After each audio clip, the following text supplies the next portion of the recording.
Hello. So it's been 4 weeks that I am in Europe, and I've been thinking a lot about my job. I'm a dietitian. I work with eating disorders, so I talk a lot about relationship with food, relationship with body image, with movement, exercise, and things like that. So I thought I'd take you guys on a walk with me. Okay, so I am currently in Milan.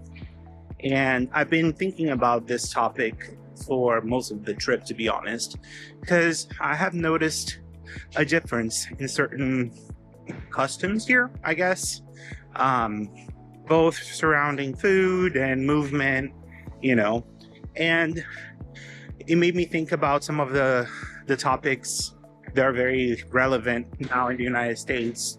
I feel like there's a tendency of blaming the person, for their health outcomes, as if it's all a matter of just personal choice, which I kind of see as an oversimplification, of health. So for the 4 weeks that I've been in Europe, there are a few things that I noticed that are very different.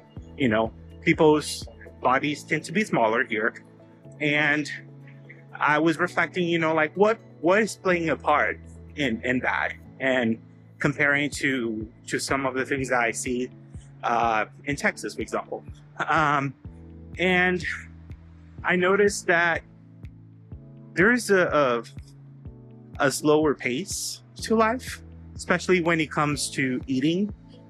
People would take a lot longer to eat their meals.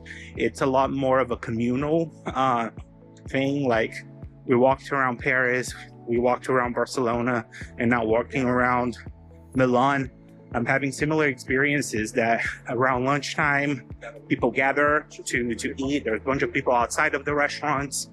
And same thing about dinners. Dinner tends to be a longer experience, with like a starter, the main course, dessert, and your wine and stuff. And I feel like in the United States, there is a push for fast and furious. Meals need to be quick. It almost feels like eating is a hindrance. The fact that you have to stop and eat is something that is not a great thing for work and things like that. I hear a lot about people, and I've done that before too, eating on my desk and not really taking a proper lunch break, so maybe I can leave sooner. So I noticed that there is a very obvious difference in the way that people navigate their meals, at least in my limit. I recognize that my experience here is also limited. I've been here for a month, but I haven't lived here. I don't know all about it, right? But it's stuff that I've noticed. And the other thing that I found interesting too is that there hasn't been such a focus on protein. I feel like the meals in the US kind of revolve around the protein, and here there has been restaurants that I've gone to that there is no, it's just pasta, and there's no option to even add chicken or anything like that.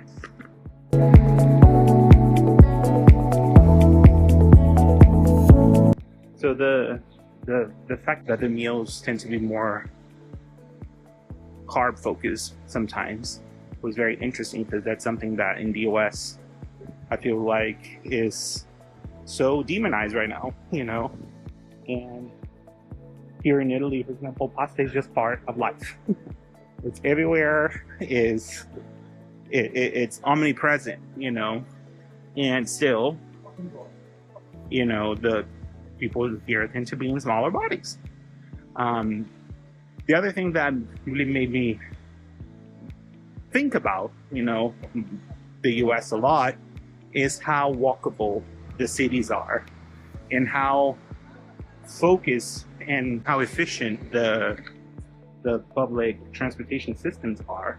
You know, here everybody uses public transport. It tends to be faster, you know, because of the way that the cities are set up.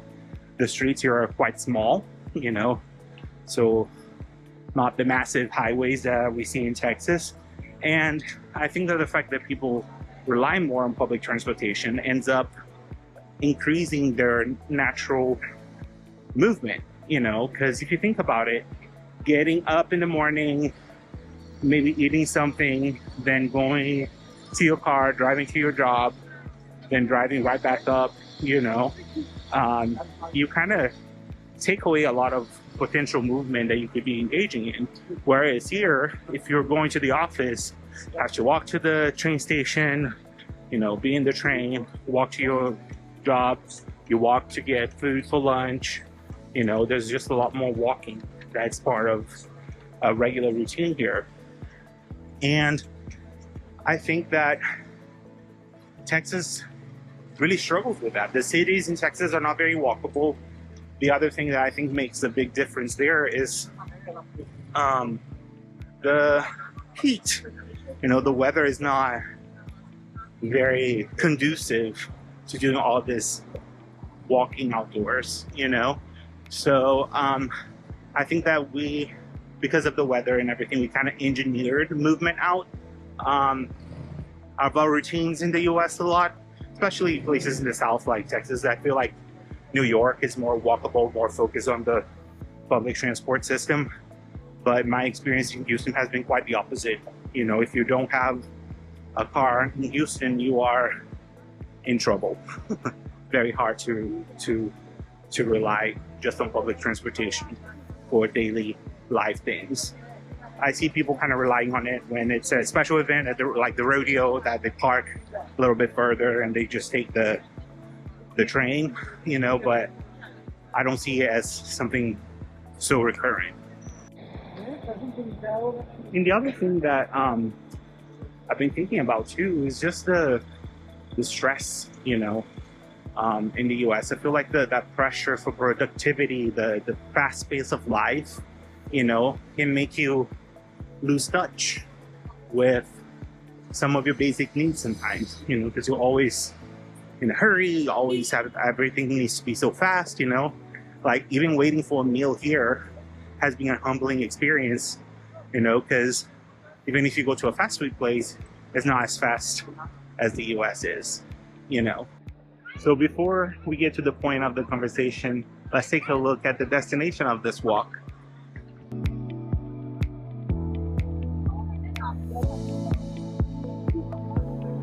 Isn't it beautiful? This is the Duomo Cathedral here in central Milan.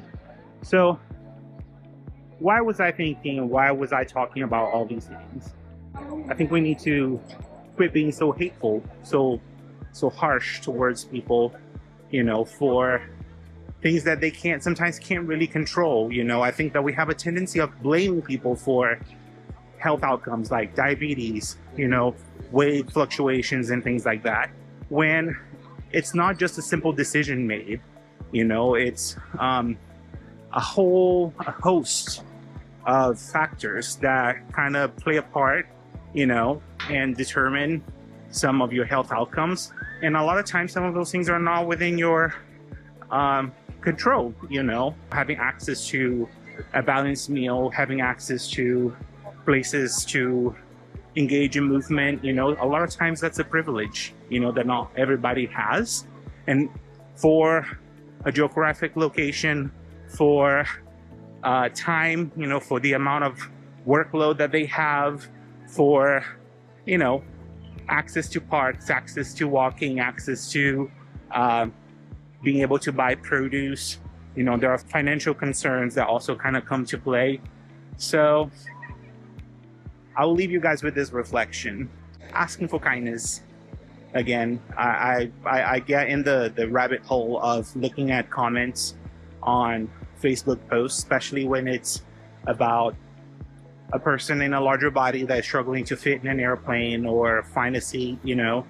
And I think, I feel like that is so dehumanizing, you know, because regardless of your body shape, you're worthy of dignity. You know, everybody is worthy of belonging, and I see comments just blaming the person and being so hateful. Like, it's quite awful. So that's kind of what triggered the reflection. Well, thank you for coming on a walk with me. I hope to see you guys again soon. Bye.